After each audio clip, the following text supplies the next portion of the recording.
அமெரிக்காவையே அலறவிட்ட Yemen கடற்படை விமானம் தாங்கி போர்க்கப்பல் மீது அதிரடி தாக்குதல். ஏமன் ஹவுதிகளின் தரைப்படை இஸ்ரேல் விமான நிலையம் மற்றும் மின் நிலையத்தை தாக்கி கொண்டிருந்த அதே தருணத்தில் கடற்படை செங்கடலில் அமெரிக்க கப்பலை அதிரடியாக தாக்கியுள்ளது. ஏமன் ஹவுதி கடற்படை, ஏவுகணை மற்றும் ஆளில்லா விமானப்படை ஆகியவை ஒன்றிணைந்து அமெரிக்காவின் விமானம் தாங்கி கப்பலான USS ஹாரி எஸ் ட்ரூமன் இதனை தாக்கியுள்ளதாக ஹவுதி செய்தி தொடர்பாளர் பிரிகேடியர் ஜெனரல் யஹியா சாரி தெரிவித்துள்ளார். ஏமன் மீது பெரும் வான்வழி தாக்குதலை நடத்த படைகள் தயாராகி வந்ததாகவும் இந்த தாக்குதல் மூலமாக அமெரிக்காவின் வான்வழி தாக்குதல் முறியடிக்கப்பட்டதாகவும் தெரிவித்தார். ஒரே நேரத்தில் 2 அதிரடி அட்டாக். ஏமனால் நிலைகுலைந்து போன இஸ்ரேலில் 2 பெரிய அளவிலான இராணுவ தாக்குதல்களை நடத்தியுள்ளதாக ஏமன் ஹவுதி படை அறிவித்துள்ளது. முதலில் யாஃபாவில் உள்ள பென் குரியன் விமான நிலையம் மீது ஹைப்பர்சோனிக் பாலிஸ்டிக் ஏவுகணை தாக்குதல் நடத்தப்பட்டுள்ளது. அடுத்ததாக தெற்கில் ஆக்கிரமிக்கப்பட்டுள்ள அல் குதுஸில் உள்ள மின் நிலையத்தை சுல்ஃபிகார் ரக பாலிஸ்டிக் ஏவுகணையை கொண்டு தாக்கியுள்ளது. இந்த 2 தாக்குதல்களும் வெற்றியடைந்ததாக ஏமன் அறிவித்துள்ளது. துருக்கியில் திடீரென ஒன்று கூடிய லட்சக்கணக்கான மக்கள். இஸ்ரேலுக்கு எதிராக மாபெரும் பேரணி. புத்தாண்டு தினத்தன்று நடந்த பிரம்மாண்ட பேரணியில் இஸ்தான்புல்லில் உள்ள கலாட்டா பாலத்தில் லட்சக்கணக்கான மக்கள் ஒன்று கூடி பாலஸ்தீனத்திற்கு தங்களது ஆதரவை தெரிவித்தனர். 308 தன்னார்வ தொண்டு நிறுவனங்களின் கூட்டணியான நேஷனல் வில் பிளாட்ஃபார்ம் ஏற்பாடு செய்திருந்த இந்த பேரணியில் பாலஸ்தீனம் மீது இஸ்ரேல் நடத்தி வரும் கொடூர நடவடிக்கைக்கு முற்றுப்புள்ளி வைக்க வேண்டும் என்றும் இஸ்ரேலின் அட்டூழியங்களை சர்வதேச அமைப்புகள் தட்டி கேட்க வேண்டும் என்றும் வலியுறுத்தப்பட்டது.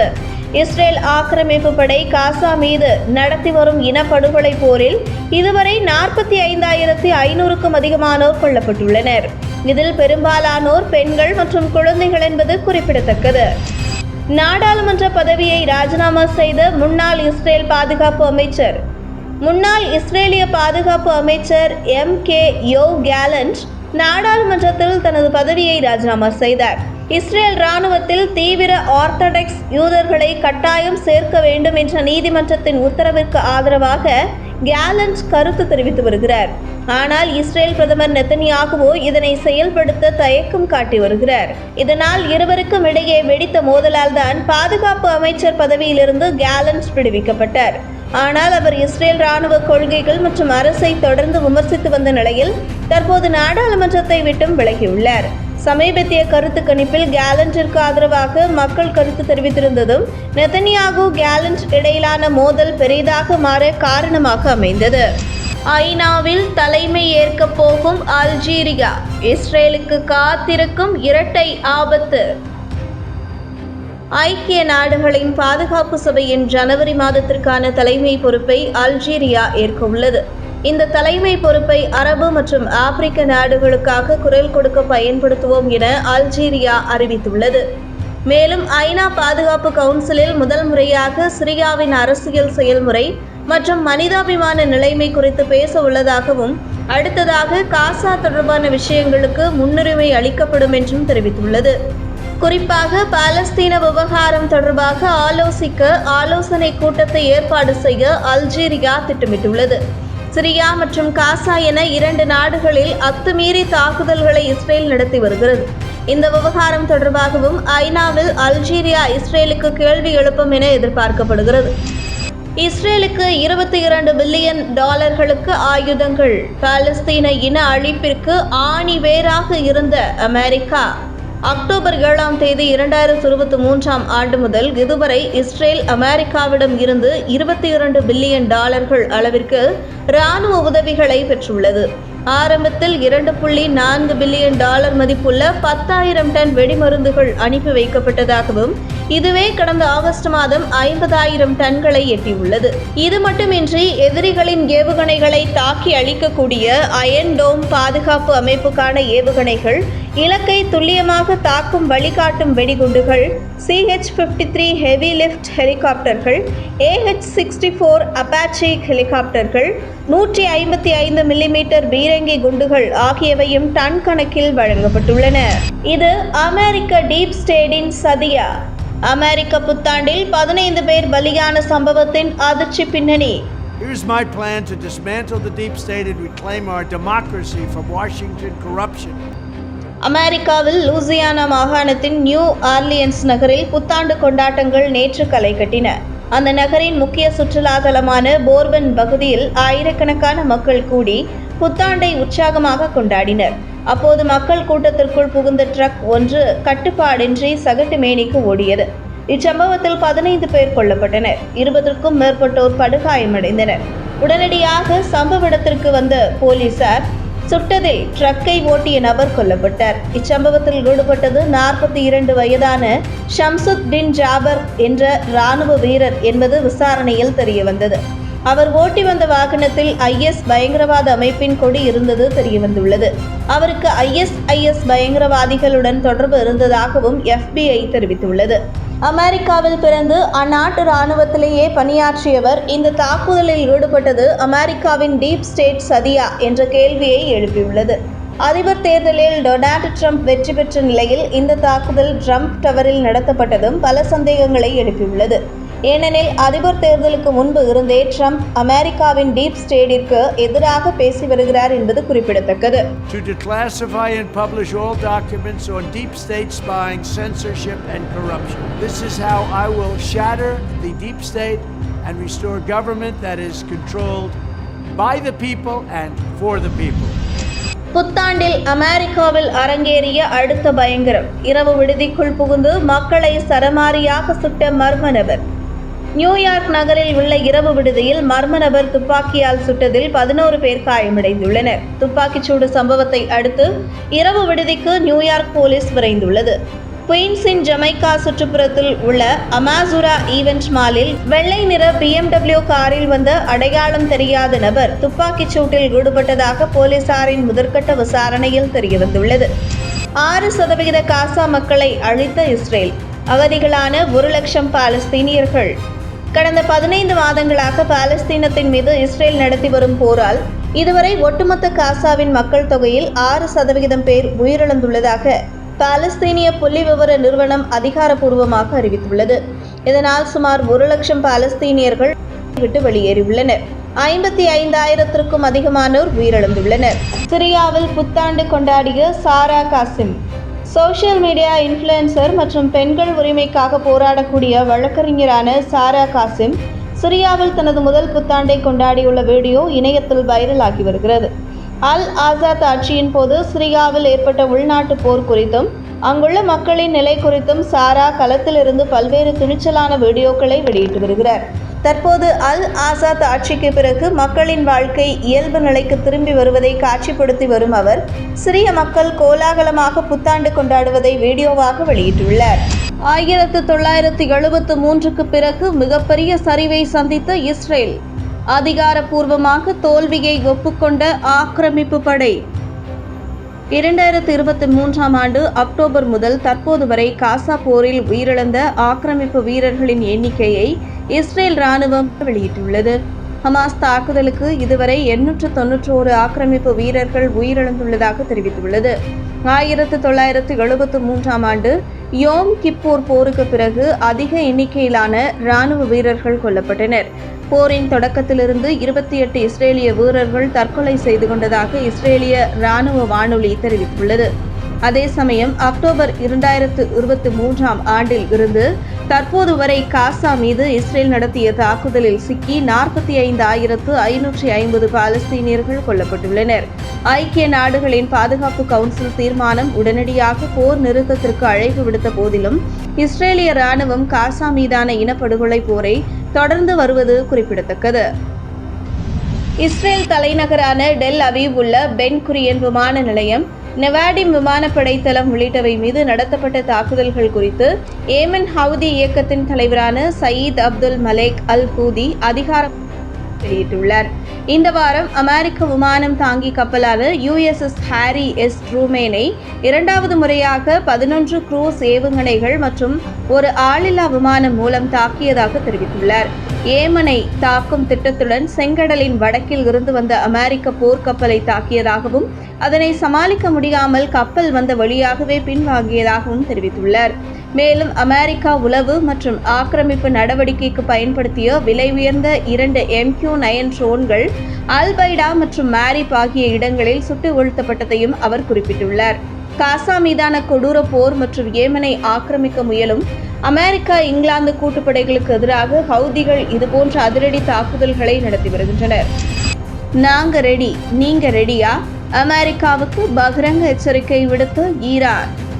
பொருளாதார தடைகளை நீக்குவது குறித்து உலக வல்லரசுகளுடன் நியாயமான முறையில் பேச்சுவார்த்தை நடத்துவதற்கு தயாராக இருப்பதாக ஈரான் வெளியுறவு அமைச்சர் சைட் அப்பாஸ் அராக்சி தெரிவித்துள்ளார். அமெரிக்க அதிபராக தேர்ந்தெடுக்கப்பட்ட டொனால்டு ட்ரம்ப் பதவியேற்க உள்ள நிலையில் ஈரானின் அணுசக்தி திட்டம் மற்றும் தெஹ்ரான் மீதான பொருளாதார தடைகளை நீக்குவது தொடர்பான சாத்தியக்கூறுகள் எப்படி இருக்கும் என்பதை பொறுத்து புதிய பேச்சுவார்த்தை அமையும் என தெரிவித்துள்ளார். பேச்சுவார்த்தைகளில் ஈடுபடுவதை ஈரான் ஒருபோதும் புறக்கணிக்கவில்லை என்றும் பேச்சுவார்த்தைகள் கண்ணியமாகவும் நியாயமாகவும் நடத்தப்பட வேண்டும், ஈரானிய மக்களின் உரிமைகளை மதிக்க வேண்டும், ஈரானின் கட்டுப்பாடுகளை கடைபிடிக்க வேண்டும் என்பதே தங்களது கொள்கை என்றும் குறிப்பிட்டுள்ளார். ஈரான் மீது அவர்கள் எவ்வளவு தடைகள் மற்றும் அழுத்தங்களை விதிக்கிறார்களோ அவ்வளவு அதிகமாக ஈரான் எதிர்ப்பை காண்பிக்கும் என அமெரிக்காவை எச்சரித்தார். அதாவது இதற்கு முன்னதாக அமெரிக்க அதிபராக ட்ரம்ப் இருந்தபோது ஈரானுக்கு எதிரான கொள்கையை கடைபிடித்ததையும் அதற்கு ஈரான் தீவிர எதிர்ப்பை காட்டியதையும் சுட்டிக்காட்டினார். சுதந்திர சிரியாவின் வரலாற்றில் முதல் முறை சவுதி அரேபியாவில் கால் பதித்த சிரிய வெளியுறவுத்துறை அமைச்சர். அல் ஆசாத் ஆட்சி கவிழ்க்கப்பட்டு சிரியாவின் அதிகாரத்தை கைப்பற்றிய புதிய நிர்வாகத்தின் சார்பில் சிரியாவின் வெளியுறவுத்துறை அமைச்சர் ஆசாத் அல் ஷிபானி முதல் முறையாக சவுதி அரேபியாவுக்கு சென்றுள்ளார். சவுதி வெளியுறவுத்துறை அமைச்சரின் அழைப்பின் பேரில் சிரியா ராஜதந்திரிகள் குழு அங்கு சென்றுள்ளது. சுதந்திர சிரியாவின் வரலாற்றில் முதல் முறையாக மேற்கொள்ளப்பட்ட இந்த சந்திப்பு மூலமாக சிரியா சவுதி இடையே பிரகாசமான உறவை வளர்க்க விரும்புவதாக ஆசாத் அல் ஷிபானி தெரிவித்துள்ளார். அந்த அறிக்கையுடன் அவரும் ஷிபானியும் கைகுலுக்கும் புகைப்படங்களும் தூதுக்குழுவுடன் சவுதி அதிகாரிகள் அமர்ந்திருக்கும் மற்ற படங்களும் இணையத்தில் வைரலாகி வருகின்றன. காசாவிற்காக 680 இடங்களில் திரண்ட மக்கள். ஏமனில் வெடித்தது மிகப்பெரிய போராட்டம். காசாவில் பாலஸ்தீனியர்கள் மீது இஸ்ரேல் நடத்தி வரும் இனப்படுகொலையை கண்டித்து ஏமனில் மிகப்பெரிய போராட்டம் வெடித்துள்ளது. சாதாவின் வடக்கு பகுதியிலிருந்து தெற்கு நகரங்களான தைஸ் மற்றும் இப்பு வரை ஆயிரக்கணக்கான மக்கள் தெருக்களில் இறங்கியுள்ளனர். ஹவுதி படை மொத்தம் 680 இடங்களில் ஒன்று கூடிய மக்களை அணிதிரட்டி பிரம்மாண்ட பேரணியை நடத்தியுள்ளது. நாங்கள் காசாவிற்கு ஆதரவாக இருக்கிறோம் என்ற வாசகங்கள் அடங்கிய பதாகைகளை ஏந்தியபடி மாபெரும் அணிவகுப்பு நடத்தப்பட்டது. ஹஜ்ஜாவில் 180 மத்திய மற்றும் துணை சதுக்கங்கள், ஹொடைடாவில் 122 இடங்களிலும், அம்ரானில் 56 இடங்களிலும், ரேமாவில் 47 இடங்களிலும், டைஸ் 30 இடங்கள், சனாவுக்கு தெற்கே தாமரில் 29 இடங்கள் மற்றும் சாதாவில் 33 இடங்களில் மக்கள் கூடி அணிவகுப்பை நடத்தினர். பாலஸ்தீன மக்களுக்கு ஏமன் மக்கள் காட்டியுள்ள இந்த பிரம்மாண்ட ஆதரவு உலக நாடுகளை அதிர வைத்துள்ளது. சிரியா பக்கம் திரும்பிய ஐரோப்பிய நாடுகளின் பார்வை.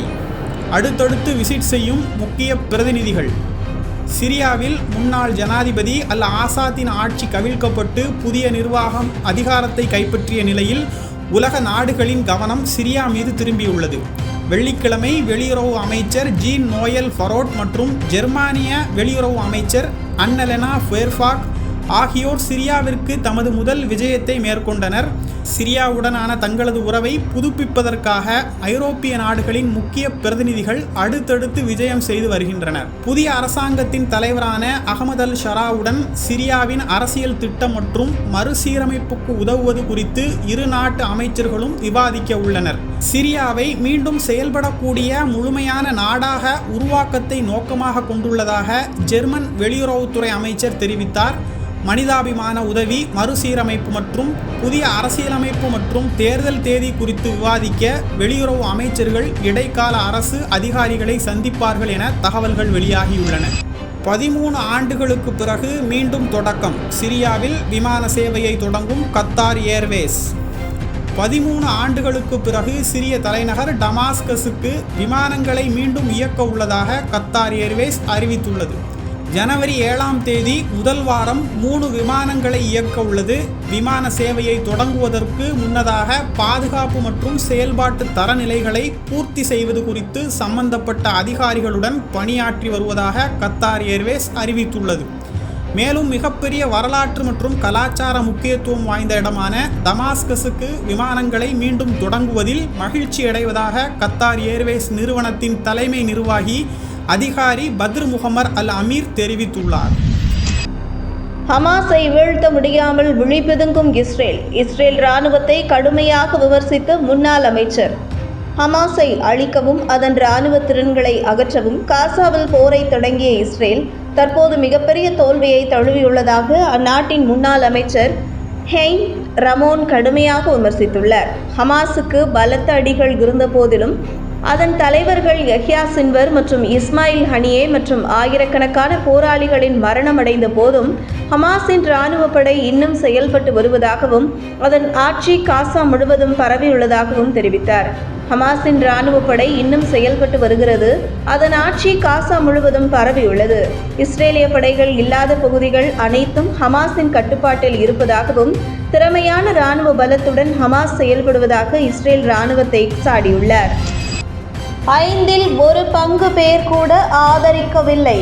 நெத்தன்யாகுவை கழட்டிவிட்ட இஸ்ரேல் மக்கள். இஸ்ரேல் பிரதமர் பெஞ்சமின் நெத்தன்யாகு தலைமையிலான கூட்டணி அரசு கொண்டு வந்துள்ள புதிய இராணுவ வரைவு சட்டத்தை 1/5 இஸ்ரேலியர்கள் கூட ஆதரிக்கவில்லை என அந்நாட்டு ஊடகம் நடத்திய கருத்து கணிப்பு மூலம் தெரியவந்துள்ளது.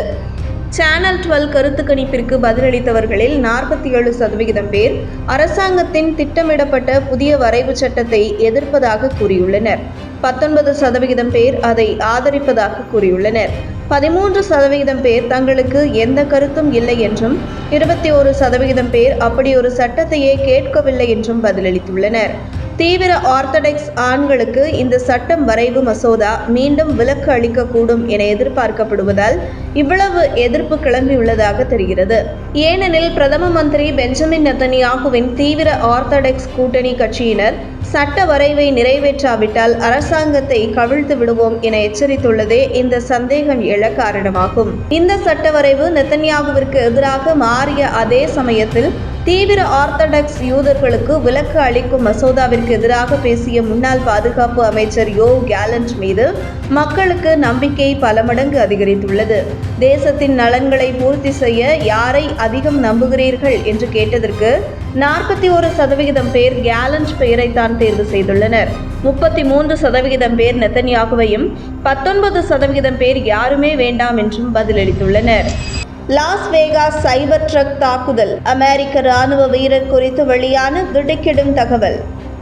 அமெரிக்காவின் லாஸ் வேகாஸ் நகரில் ட்ரம்புக்கு சொந்தமான ஹோட்டல் முன்பு கார் குண்டு வெடித்ததில் ஒருவர் உயிரிழந்தார். முன்னதாக நியூ ஆர்லியன்ஸில் புத்தாண்டு கொண்டாட்டத்தில் ஈடுபட்டிருந்த மக்கள் கூட்டத்தின் மீது ட்ரக் ஏறியதில் 15 பேர் கொல்லப்பட்டனர். புத்தாண்டு தினத்தன்று அமெரிக்காவின் வெவ்வேறு இடங்களில் நடைபெற்ற இந்த சம்பவம் அதிர்ச்சியை ஏற்படுத்தியுள்ளது. இவ்விரு சம்பவங்களும் தீவிரவாத தாக்குதலாக இருக்குமோ என்ற அச்சம் எழுந்த நிலையில் லாஸ் வேகாஸ் சம்பவம் தொடர்பாக புதிய தகவலை ஃபெடரல் பியூரோ ஆஃப் இன்வெஸ்டிகேஷன் வெளியிட்டுள்ளது. அதன்படி இந்த குண்டுவெடிப்பை நிகழ்த்தி மரணமடைந்த அமெரிக்க வீரர் மன உளைச்சலால் அல்லது PTSD நோயால் பாதிக்கப்பட்டிருந்தது தெரியவந்தது. மேலும் இச்சம்பவத்தில் ஈடுபட்ட மேத்யூ லிவர்ஸ்பெர்கர் ஜனாதிபதியாக தேர்ந்தெடுக்கப்பட்ட டொனால்டு ட்ரம்பிற்கு எதிராக விரோதம் கொண்டிருந்தார் என்பதற்கு எந்த ஆதாரமும் இல்லை என்றும் FBI உறுதிப்படுத்தியுள்ளது. ஆமை வேகத்தில் நகரும் காசா போர் நிறுத்த பேச்சுவார்த்தை அடுத்தடுத்து முட்டுக்கட்டை போடும் இஸ்ரேல். கடந்த வெள்ளிக்கிழமை இஸ்ரேலிய பணைய கைதிகள் பேச்சுவார்த்தை குழு கத்தாரில் மத்தியஸ்தர்களுடன் பேச்சுவார்த்தை நடத்தியது. இந்த பேச்சுவார்த்தையின் போது இரு தரப்பிலும் நீடிக்கும் கருத்து வேறுபாடுகளை சமாளிக்க மத்தியஸ்தர்கள் குழு முயன்றுள்ளது. நெட்சாரிம் மற்றும் பிளடெல்பி வழித்தடங்களில் இஸ்ரேல் பாதுகாப்பு படைகளின் இருப்பு, ஒப்பந்தத்தில் விடுவிக்கப்பட்ட சில பாலஸ்தீன பாதுகாப்பு கைதிகளை நாடு கடத்த வேண்டும் என்ற இஸ்ரேலிய கோரிக்கை இஸ்ரேல் ஹமாஸ் இடையிலான பேச்சுவார்த்தையில் பெரும் பின்னடைவை ஏற்படுத்தியுள்ளது. இதனால் பேச்சுவார்த்தையின் வேகம் குறைந்துள்ளதாகவும் ஒரு வாரத்திற்குள் போர் நிறுத்த ஒப்பந்தம் எட்டப்படுமா என்பது சந்தேகமே என்றும் இஸ்ரேலிய மூத்த இராணுவ அதிகாரி தெரிவித்ததாக செய்திகள் வெளியாகி வருகின்றன. சிரிய எல்லையில் இராணுவத்தை குவிக்கும் லெபனான் பிரதமருக்கு திடீரென போன் போட்ட சிரியாவின் புதிய பிரதமர். வெள்ளிக்கிழமை அன்று லெபனான் காபந்து பிரதமர் நஜீப் மிகாட்டி புதிய சிரிய நிர்வாகத்தின் தலைவரான அஹ்மத் அல் ஷாராவுடன் இருதரப்பு உறவுகள் மற்றும் அவசர பிரச்சினைகள் குறித்து தொலைபேசியில் விவாதித்ததாக அறிக்கை வெளியிடப்பட்டுள்ளது. இந்த உரையாடலின் போது சிரிய எல்லைக்கு அருகில் உள்ள பெக்கா பகுதியில் லெபனான் இராணுவம் சம்பந்தப்பட்ட சமீபத்திய அதிகரிப்பு பற்றி இரு நாட்டு தலைவர்களும் விவாதித்துள்ளனர். அப்போது லெபனான் சிரிய எல்லையில் அமைதியை மீட்டெடுக்கவும் இதுபோன்ற சம்பவங்கள் மீண்டும் நிகழாமல் தடுக்கவும் தொடர்புடைய சிரிய அதிகாரிகள் தேவையான அனைத்து நடவடிக்கைகளையும் எடுத்துள்ளனர் என அல் ஷாரா மிகாட்டிக்கு உறுதியளித்ததாக கூறப்படுகிறது.